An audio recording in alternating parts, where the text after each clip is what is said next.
Hello everyone. Today I'm going to be telling you why it's a smart decision to invest with a credit card.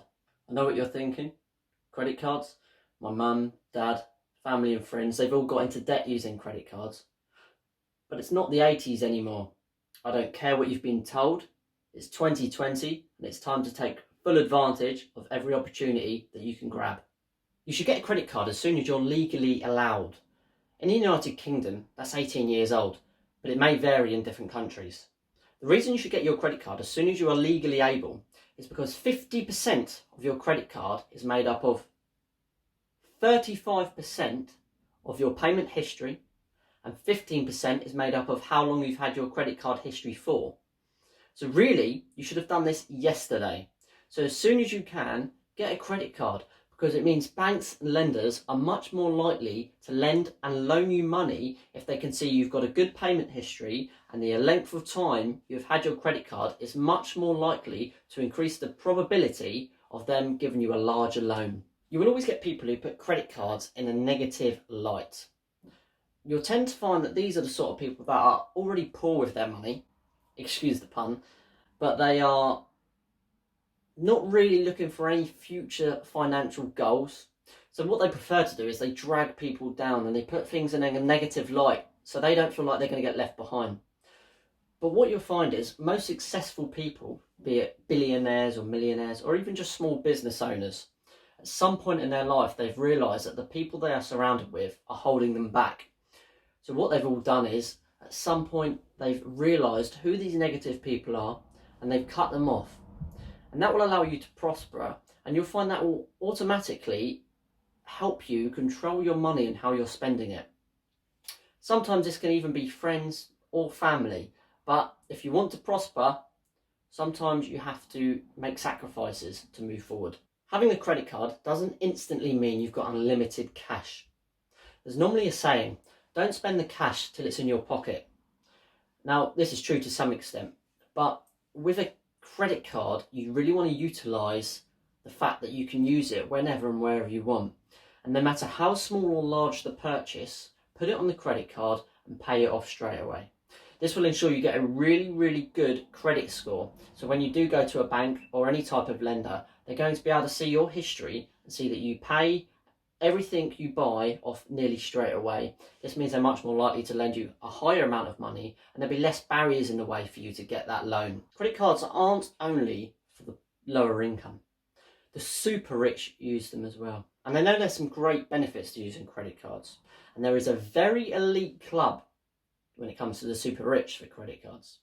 American Express have one called the Centurion, or otherwise known as the Black Card.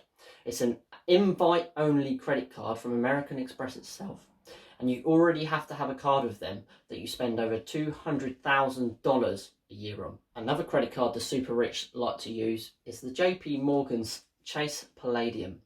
This is one card you literally couldn't walk through the metal detector with. It's minted with palladium and it's made also of 24 karat gold. Again, this is an invite-only card, and your funds and money must already be managed by JP Morgan's bank funds for you to be applicable. But for the sake of this video, I'm going to give you 2 ideas of credit cards that are out there that are better for the normal person that have great benefits to utilise. One of them is American Express's Platinum Everyday Cashback Card. You get up to 5% return on your first £100 spent in cashback, and there's absolutely no fees throughout the year. And I personally use this card. I'm a fan of it. I use it on everything from fuel to petrol and everyday items. I see absolutely no disadvantages to this. To get free cashback on money you was going to otherwise spend on a debit card or any other credit card, it's a no-brainer. Second is American Express's Gold Reward Card. You can get up to 10,000 reward points when you spend up to £3,000 in the first 6 months. And you can use these points on things like holidays, or I believe you can actually use them on items as well for discounts. It's a great way if you already travel a lot throughout the country, and you could put your holiday on it. You could put, if you're a businessman or even someone that goes on frequent holidays, you could pay for it on that credit card, get lots of travel points, and when you get a certain amount, you could theoretically use that to pay for a holiday.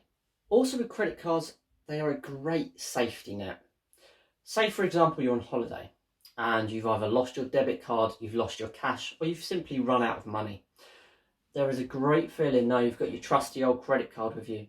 Most of them are universal, you can use them anywhere around the world. Most places do take them. Cards like American Express, sometimes they can be less likely to take them, but it is 2020, normally more places take them. And on the other side of it, on the flip coin, you're much more likely to be secured and reimbursed with a credit card than you are a debit card. So say you're scammed, credit cards are much more likely to protect you and look after you if in a worst case scenario you get scammed or something like that happens.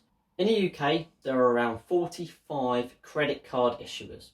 All you have to do is go online, find the one you like, apply online, they will check your credit history online and it will tell you within a couple of minutes if you're applicable, and they normally will send it to you out in the post.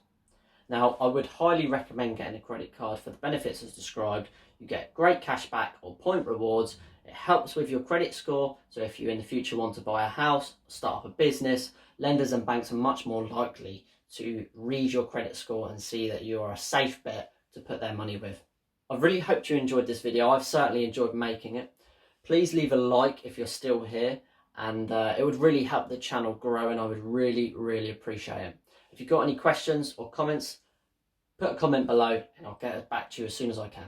Thanks for watching. See you in the next one.